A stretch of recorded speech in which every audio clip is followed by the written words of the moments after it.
ازيك يا صاحبي؟ الفيديو ده فيديو مش كورة، فيديو عن أفضل أيام الدنيا بإذن الله. تبدأ من يوم احتمال تبقى الأحد أو الاتنين يعني، وهي العشر الأول من ذي الحجة.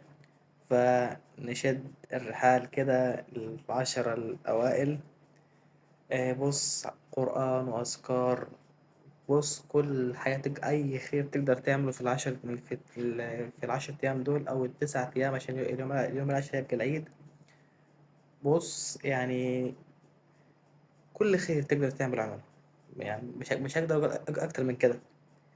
أي حاجة تقدر تعملها خير، من صدقة، من ذكر، من قرآن. ده يعني الصلاة دي حاجة أساسية طبعا، في يعني ده الصلاة دي أول حاجة تتسال عليها.